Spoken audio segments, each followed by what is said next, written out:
Well, if you called this past episode when I recap a mid-season slump, you could say it was actually a pretty good slump, all things considered here.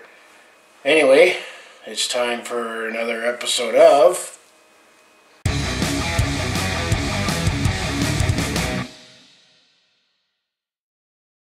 Hi there, it's Brett Hornby here. Welcome back to another episode of my Calgary Flames in 6. This is where I recap how the Flames have done last 6 games here. Here we are up to episode number 11. Tells you how far we've gone into the season here. And just note here, I've been fighting a cough and cold here, so if I get too sniffly or get a cough in a burst here, I'll apologize in advance here. Anyway, getting back to the video here, episode 11 here, we'll be looking at games 55 to 60 here on the 2018-19 schedule of the Calgary Flames. And, every team other than the Tampa Bay Lightning this year, and, no one seems to be able to beat the Tampa Bay Lightning right now, as you'll find out.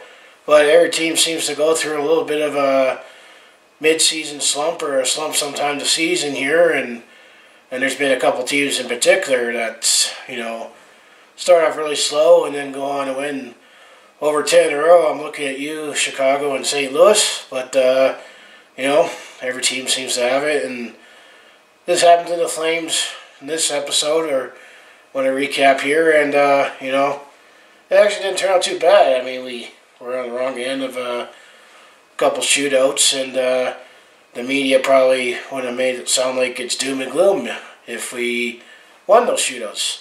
So anyway, let's bring up my notes here, and let's get going on how games 55 to 60 went on the schedule here. So anyway, let's go back to game 55. This was happened on Saturday, February the 9th, the Calgary Flames took on the Vancouver Canucks to start a 4-game road trip here, which, when you feel back to my last episode there, I was anticipating it was going to be a tough road trip based on strength of schedule and the travel required. As you'll hear the travel itinerary here as I get through here. So this happened at the Rogers Arena, 8 p.m. puck drop on Hockey Night in Canada, and the Flames, they lost this one 4-3 to shootout, but they definitely deserved a better fate in this one.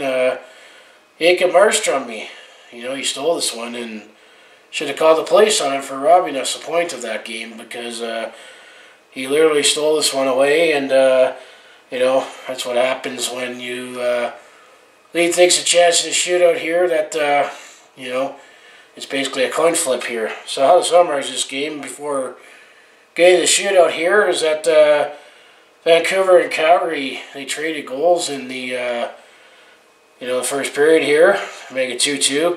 I mean, both Elias Lindholm and Sam Bennett scored for the Flames here, and then in the second period here, actually, because it was 2-2 after 1, Andrew Mangiapane, the 6th-round pick that the Flames made back in 2015, scored his first NHL goal in this game, so congratulations to you, Mr. Mangiapane.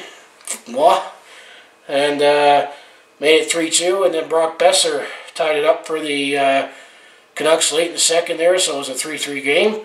And nothing happened in the third period, no scoring, and overtime solved nothing here, so it went to a shootout here, and Elias Peterson, I've heard both ways pronounced, likely to win the Calder Trophy this year, and big part why the Vancouver Canucks have actually overachieved and are within a few points of the final playoff spot. He scored on the first shot in the shootout there, the very first shot there. Vancouver Canucks did not score at all. Neither did the Flames, with Matt Tkachuk, Sean Monahan, and James Neal were all denied there. So the Vancouver Canucks got the extra point by winning the shootout. So it was 4-3. But we definitely outshot the Canucks here, 47 to 25 there. It tells you an idea how lopsided the play was, and did deserve a little better fate, but, you know, that's what happens. when you have a goalie set his head. And actually, the Canucks have taken 3 out of 4 over the Flames this year. About 2 of those games went in extra time there. I mean, this game kind of felt similar to the that game after Christmas that I actually took in person. That the Flames had their moments and did outplay the Canucks, but the Flames lost that game in overtime. But Jacob Markstrom definitely was a difference here. And I mentioned James Neal in this game. Well, he's definitely, despite being disappointed in terms of offensive production, you can't discredit him for his heart and determination. He lost some teeth in this game, and he did return in this one. And I think he also lost some teeth when he was a Golden Knight last year. So maybe this is familiar to him, but James Neal, he's still a heart and soul guy that might have overpaid him for free agency for the production wise, but he's definitely still a great guy to have in the locker room and in the community there. So that was game 55 against the Vancouver Canucks. So game 56, so it's happened on Tuesday, February 12th, and this one was circled for anticipation. Pick a dream here. Potential Stanley Cup Final preview. Well, after what happened before Christmas there, where the Flames forced the Lightning to a shootout and lost that one. Unfortunately, this one didn't turn out as well at the ML Arena. 5-3 puck drop here as the Tampa Bay Lightning flexed his muscles there and showed the Flames here that they are the top team in the league and ran away with the President's Trophy here, as there was 2 3-goal strikes. Was the difference in this one? I mean, it was a 6-3 game for the Tampa Bay Lightning here. Tampa Bay scored the first 3 goals in the game here before Mark Giordano put Calgary on the board, so it was 3-1 for the Tampa Bay Lightning after the first period. Sean Monahan made it closer with a goal to make it 3-2. Midway through the second period before Tampa Bay scored another trio goals here, 2 in the second and 1 in the third here, before Sean Monahan scored his second goal of the game in the third period, where we got to the 6-3 Tampa Bay score here. I mean, leading the way for the Flames points-wise. Sean Monahan had 2 goals there, and he scored the second, third goal. Elias Lindholm had 3 assists, so he was fact in all of Calgary's goals here. And Mark Giordano led the way with 2 assists here, so that was the highlights and the statistical part for the Calgary Flames here. To be impartial here, here's who stood out for the Tampa Bay Lightning. Nikita Kucherov, who's starting to run away in the scoring race here. He had a big game with 4 points, a goal and 3 assists. Braden Point, another one of the top Tampa Bay scorers, had a goal and 2 assists. Both lead the way to the Lightning here. And then Steven Stamkos, who actually has been quite quiet for the Lightning this year, all things considered, quietly putting up points, as well as Yanni Gourde. Each had a goal and assist each for the Lightning in this game. So there was definitely some fantasy points doled out here in your hockey pools or fantasy, wherever you play here. So that's who led the way for the Tampa Bay Lightning here. Dave Riddick, he was definitely not big save Dave in this game. He was in the net for all 6 goals and only made 21 saves. Actually, there wasn't as many shots in this game because both teams are relatively strong on defense here, so the shots that was taken made sure they counted. The Lightning outshot the Flames 27-22 in this one, so let's just say, at least on this particular night, we're not quite there to take on the Lightning to win the Cup. I mean, the West is wide open, but right now nobody seems to be beating Tampa Bay, and when I go to the stands there, you'll definitely see a gap between second and first here. So that was game 56 here. So game 57 on the schedule. This happened on Valentine's Day, everyone's favorite day of the year. Not really. See my personal vlog number 26 where I talk about Valentine's Day. It's just stupid there. Anyway, get back at the recap here. Thursday, February the 14th, the Calgary Flames took on the other Florida team, the Florida Panthers, in Sunrise, Florida at the BB&T Arena. That was a 5 p.m. puck drop, 5 p.m. Mountain Time, and in front of 10 people, because Florida has actually had problems getting fans to the game here, and they've had a tough season there, but you know, you definitely see a lot of people dressed as burgundy seats in this game, but this was definitely another tough shootout loss for the Flames here, where I feel they definitely deserved better fate. They lost 3-2 in a shootout here. So they'll go over what happened this one. I mean, it was James Reimer this time. He stole this one for the Florida Panthers. And Mike Smith, who, you know, maybe on... This wasn't back-to-back nights there, but Mike Smith was going to definitely see some action on this road trip here. And he had a strong game, too, all things considered. How to summarize this game is no scoring happened in the first period here, and then again Dadonov was the only scorer for the Florida Panthers in the second period there, so it was a 1-0 game here. I mean, it was definitely kind of a frustrating game where James Reimer played strong, and yeah, we were down 1-0 here. And then in the third period, saw some more offense here. Mark Jankowski tied it up for the Flames early in the third period to make it 1-1. Then about midway through the third period here, Mike Hoffman, one of the guys that the Panthers got from the Ottawa Senators in the off-season deal there, he made it 2-1 there for the Panthers at the 12-minute mark, and it looked like that this was going to end out that way, that James Reimer is going to stand his head and we'll lose this one 2-1, but excuse me here, but then Elias Lindholm tipped a Rasmus Andersson shot here late in the third period to tie it up with less than 3 minutes to go to make it a 2-2 game, going overtime here, and then overtime solved nothing, but Flames definitely, you know, were a few inches off here and had a crossbar, so that proved to be nothing here. So then when we got to the shootout here, Sean Monahan actually did score in the first round of the shootout for the Flames after Jonathan Huberdeau missed, so it was 1-0 for the Flames in the shootout. And then the Panthers got goals from Alexander Barkov and Vincent Trocheck, who scored the shootout winner. The Flames called on Andrew Mangiapane and Matthew Tkachuk, both missed, so Florida definitely got the better of us with a 2-1 in the shootout and got the extra point there.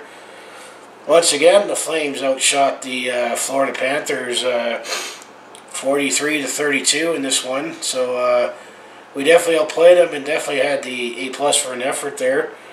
And James Neal, he got hit in this game and is out with an upper body injury and did not return there, so so James Neal definitely had a rough week there where he lost some teeth in the one game and returned, but this time he took a hit here and did not return here. So after losing a tough one in a shootout against the Vancouver Canucks, and after being schooled by the Tampa Bay Lightning and lost a tough one to the Florida Panthers here, Game 58, got a little nervous there because it was on Saturday, February the 16th. It was 11 a.m. puck drop against the Pittsburgh Penguins at the PPG Paints Arena there, and you're thinking, well, we're playing the Penguins here, and they definitely shellacked us 9-1 there. If you go back to episode 3 there, I needed some JD and had some Baileys in that one to chase it to recap that game here, but yeah, the Flames definitely got some revenge on the Penguins here and won this one 5-4 to close out this road trip, and you know, ultimately salvaged it, got 4 out of 8 points there, and you know, if we had a better fate in the shootouts there and we're on the right end of the shootouts, we could have potentially got 5 or 6 out of 8 points given the travel and the strength of schedule there. Remember, we left Calgary to go to Vancouver. Then we go all the way across the continent, you know, crisscross the continent to go to Tampa Bay, then go up to Florida, and then go up to Pittsburgh before coming back to Calgary here. So, so we definitely got some revenge on this one to close out the road trip with a win and put the 4-game losing streak to bed here, because the Flames lost that tough one to the San Jose Sharks there before going on this road trip here. And Mike Smith started again for the Flames there. So did Matt Murray. I mean, he was in net for that shellacking game.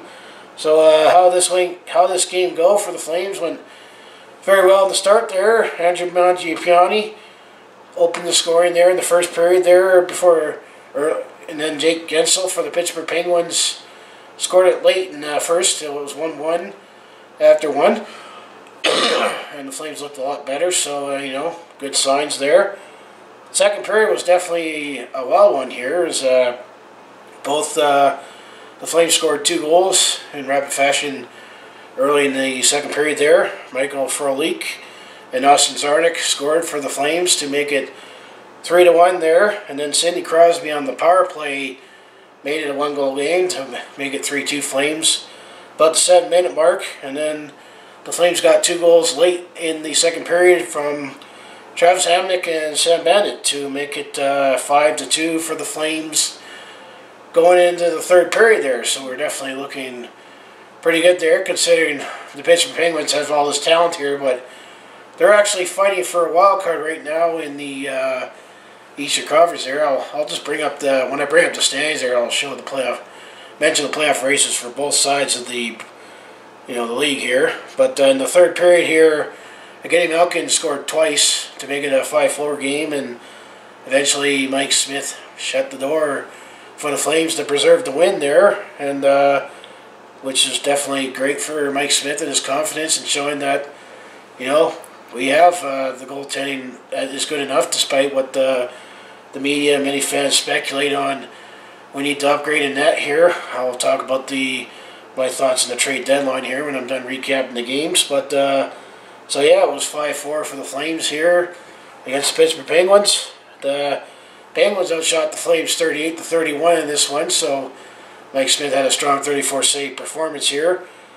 Actually, Derek Ryan was the only Flame to lead the way with a multi-point game with 3 assists here. Then to look on the Pittsburgh side of the puck here, Evgeny Malkin had 2 goals and assists, plus Sidney Crosby had a goal and 2 assists. Each had 3 points, so for Pooley's fantasy there. And then Phil Kessel had 2 assists for the Penguins here. The only one negative you could say about the Flames in this game is that of those 4 goals that the Pittsburgh Penguins scored, 3 of them were on the power play. But when you get guys like Malkin, Crosby, and Kessel to throw out there, no wonder they're lethal on the power play there. So, they definitely scored 3 goals on the power play there. And then Matt Murray was chased after the Flames' 5th goal there. So revenge was definitely sweet there, and, ended off the road trip on a positive note. And I'm going to say, if that was one of those mid-season slumps that the Flames have had, this was pretty much the only low point at this point of the season after getting off to an up-and-down start there. We'll take it. So now, Game 59, the Flames were back home on Monday, February the 18th. They were taking on the Arizona Coyotes. It was a 2 p.m. puck drop at the Scotiabank Saddledome. It was family day, stat holiday there. There were actually a lot of families out there, and despite the fact that the Flames have had lots of success with the Arizona Coyotes earlier this season there, the Arizona Coyotes have actually been pretty hot lately and trying to get themselves into the playoff conversation here, because they were only 4 points out of a playoff spot playing this game. But the Flames definitely took the Coyotes seriously there, because they were coming off that 2-0 win against the Toronto Maple Leafs in Hockey Night Canada there. And Mike Smith, the former Coyote, and in fact they're still paying 20% of his salary, started again for the Flames, and he had another strong start here. And the Flames overall played strong on family day here. Derek Ryan continued his strong play recently by scoring in the first period to open up the scoring there. And then the Coyotes and Flames traded goals in the second period here to make it eventually 3-2 for the Flames after 2 there. First goal, Garland for the Arizona Coyotes tied it up there. And then Mark Giordano scored the 2-1 goal for the Flames there before Joe Real answered back to make it 2-2. And then Austin Czarnik once again scored the go-ahead goal. So it's the second game in a row that Zarnik has put one in the net to make it 3-2. Flames going into the third period there, and then Michael Frolik, after about the 5-minute mark, made it a 4-2 game, and then Michael Backlund put this one away in the empty netter for the 5-2 win, and the Flames have won 2 in a row here. Flames outshot this one. It was a closely game. I know the Coyotes also had more time on the power play in this one, but the Flames outshot the Coyotes still 33-29 there. It was a 2-point game.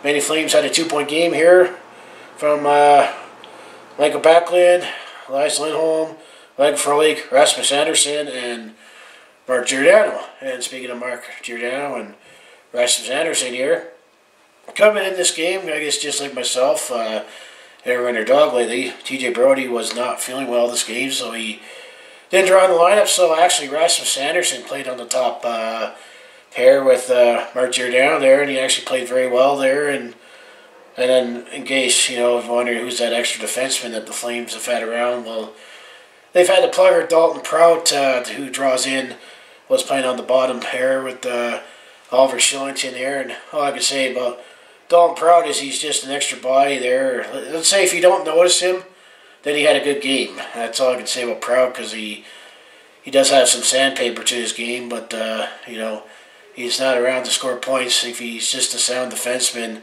and you don't hear about him, he had a great game. So now, to wrap up this 6-game segment before I go into other business here and looking ahead here, the Calgary Flames on Wednesday, February the 20th, were taking on the New York Islanders here, and this was one of those, we could say, big test games here, because the New York Islanders have actually been playing very well in the Eastern Conference here and leading the Atlantic Division, and they're saying, hey, we want to be Stanley Cup contenders too, and they've been playing pretty well since Lou Lamoriello took over as general manager after he left the Toronto Maple Leafs, and Barry Trotz after he led the Washington Capitals to the Stanley Cup last year, took over as head coach, and he's definitely in the conversation for Jack Adams. I should still say our guy Bill Peters too, but now we'll look at the job that Barry Trotz has done for the Islanders here. But the Flames definitely kept their strong play at home alive here. Mike Stress started his 4th straight game here, and the Flames jumped out to a quick 2-0 lead here. Goals by Michael Backlund and the former Islander Travis Hamonic here, and that was 2-0 after 1. Second period there, Casey Zikas scored for the Islanders midway through the second period there, so it was 2-1 Flames. Going to the third there, and then Anders Lee for the Islanders there tied it up at 2 there, just after the 1-minute mark of the third period there, and then the Flames got 2 quick goals 29 seconds apart here from Austin Zarnik, who scored in his 3rd straight game, and Johnny Gaudreau scored his 30th goal of the season this one to make it a 4-2 game, and the Flames won this game 4-2 overall here. And what really also stood out for this game is that the Calgary Flames outshot the New York Islanders 32-19, and definitely was a great defensive effort overall. I'm going to say 12 of those 19 shots in the third period there, so 3 spots, and that definitely showed how strong and committed Calgary was to defense in that game. And that was one of the things that the Flames took pride on during the 2003-04 season, going down the stretch and into the finals, was allowing teams 20 or less shots there. So, all things considered, the Flames actually did all right in this 6-game segment here. So when it comes to injuries here, well, James Neal is the biggest name on there. He's upper body week to week, so he'll still be back for the stretch drive in playoffs, and maybe, have some time away, and maybe he'll find a scoring form here. And then defenseman Michael Stone, he still has that blood clot, but apparently they say he's skating. So I don't know. No word on when he's going to ever get back in the lineup here. But other guys to note here is that Yusuf Valimaki, who he's healthy now, but he's been skating with the Stockton Heat in a reconditioning assignment. And forward Dylan Dubé, who's been up and down, so both Yusuf Valimaki and Dylan Dubé, they're actually looking good right now, putting up some decent numbers in the Stockton Heat there. So, and keep in mind that both Yusuf Valimaki and Dylan Dubé, they were playing in the WHL last year. Yusuf El-Maki with the Tri-City Americans and Dylan Dubé with the Kelowna Rockets. So, I mean, full AHL time wouldn't necessarily hurt them if, I mean, it's a big jump from junior to pro. So that's the injury report there. So I'm going to bring up the NHL app here and just quickly go over some stats here, some player stats, and then I'll bring up the standings since I've mentioned the standings here. So just bear with me here. So when it comes to Flames stats here, I mean, Johnny Gaudreau still leading the team with 79 points. Elias Lindholm is second with 69. Sean Monahan's third with 67. Matt Tkachuk, 59 points for fourth, and Mark Giordano rounds up the top five with 58 points.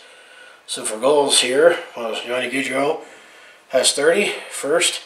Sean Monahan's a goal away from getting 30 for second. Elias Lindholm is third with 25, so we could potentially have 3 or maybe 4, because Matt Tkachuk is fourth on the team with 24 goals. So let's say we might get 4 30-goal scorers this season, and Michael Backlund has 15 for fifth, and Mark Giordano, Michael Frolik, tied for sixth with 13 goals.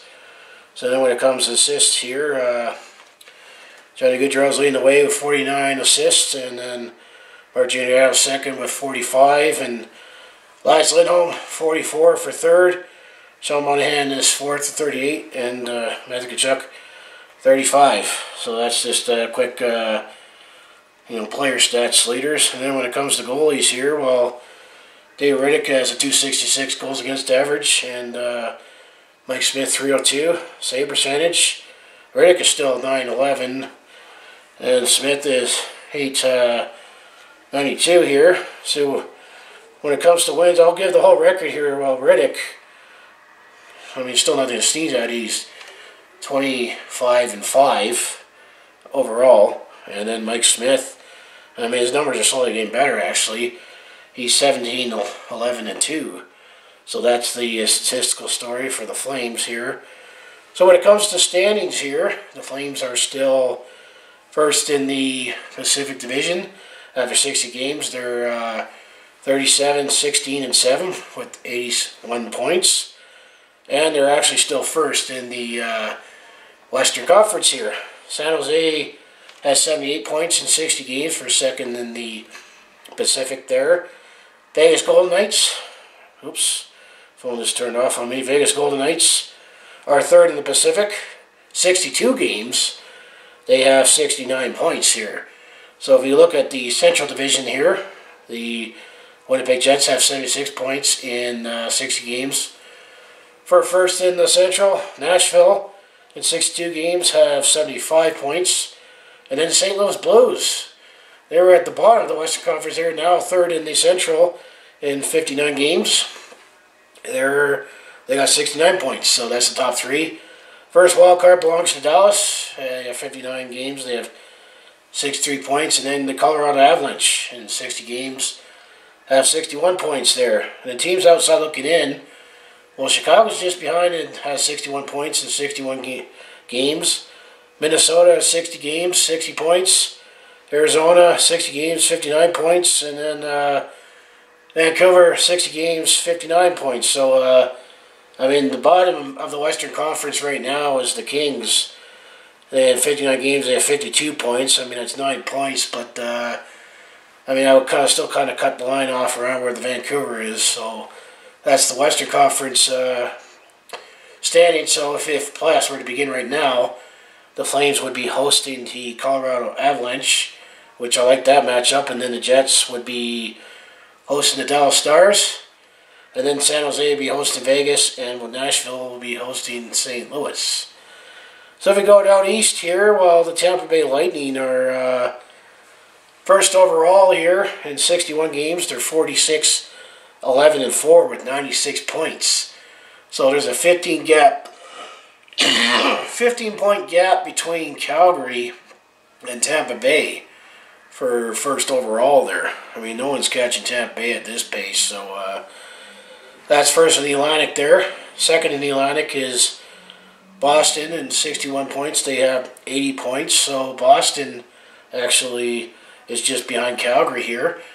And that's another team that you might consider, another team that could come out of the East. And then the Toronto Maple Leafs in 59 games, they have 76 points. So that's in the Atlantic. And the Metropolitan, the St. Islanders, they were 59 points. 59 games, they have 76 points. Washington is second with 60 games, 73 points. And then Pittsburgh's third with 60 games and 71 points. Then when it comes to the wild cards here, Montreal, the first wild card, and 60 points games. They have 71 points. I keep saying points. And then the Columbus Blue Jackets in 59 games have 69 points. But the one team you should watch out for is the Carolina Hurricanes. They're just outside looking in. In 60 games, they have 68 points. I mean, you could say Buffalo might have an outside chance. 59 games, 63 points. And same with Philadelphia, in 60 games played, they have 63 points. But I'd also cut the line there because after Philadelphia, it's Florida. And after 58 games, you got 60 points and you're 9 points out and have to overtake 4 or 5 teams there. So if the Eastern Conference playoffs were to start right now, you'd have the Tampa Bay Lightning hosting the Columbus Blue Jackets. And then you have the New York Islanders hosting the Montreal Canadiens. And then you'll have another Boston would host Toronto, so another Boston-Toronto first round. And hey, you have Washington hosting Pittsburgh, but this time in the first round here. So that's just my quick look at standings there. Obviously go to NHL.com and it changes daily, every game here. What am I saying? It's close right now other than Tampa Bay. And no one seems to be beating Tampa Bay right now.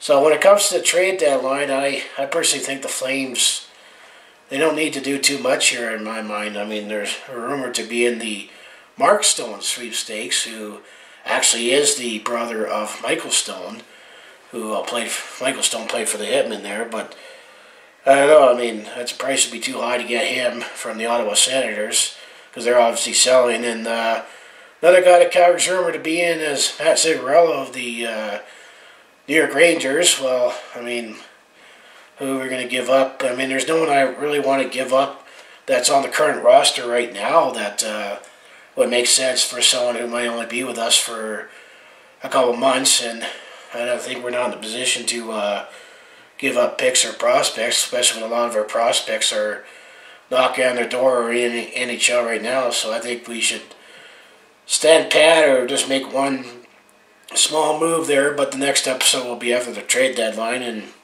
unless we do something humongous, like the Dougie Hamilton trade, for example, then I'll make a separate video on that. But I think the only trades that, if the Flames do make any between now and Monday, February 25th at the trade deadline here, it'll just be a footnote in episode 12.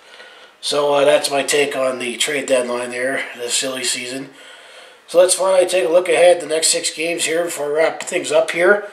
So game 61, Friday, February the 22nd, the Flames close out their homestand here against the pesky Anaheim Ducks here, but they're out of this race here. But, the Ducks still like to play weather, and they've been a thorn in the side of the Flames since 2006 here. That's a 7 p.m. puck drop at the Scotia Big Saddledome here. And then they go on the road for 3 games here. So game 62 on Sunday, February the 24th, day before the trade deadline. The Calgary Flames are actually at Ottawa to take on the Ottawa Senators at the Canadian Tire Centre. And who knows what the Ottawa Senators have done by then. Or who knows, maybe Mark Stone will walk in the other locker room and play for Flames, as some rumors say. But that's game 62. And then game 63, which is on Tuesday, February 26th, the Calgary Flames play the New York Islanders again, this time at the NYCB Live Nassau Coliseum there. So we'll see how things go, playing the Islanders again within a week here. And then on Wednesday, February the 27th, that'll be game 64.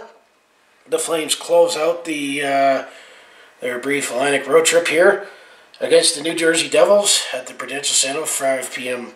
puck drop. There was also a 5 p.m. puck drop at the Nassau Coliseum with the Islanders there, if I didn't say that. And then game 65, Saturday, March the 2nd, the Calgary Flames come back home. They take on the Minnesota Wild. That's an 8 p.m. puck drop on Hockey Night in Canada. And guess what? That's also the game when this guy's number gets retired.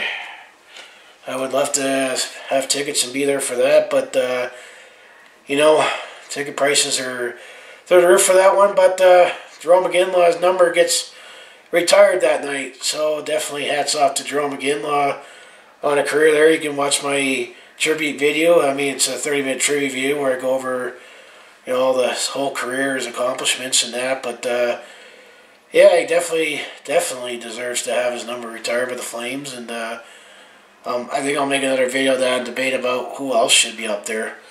But then game 66 on Monday, March the 4th, the Calgary Flames take on the Toronto Maple Leafs. That's a 7 p.m. puck drop.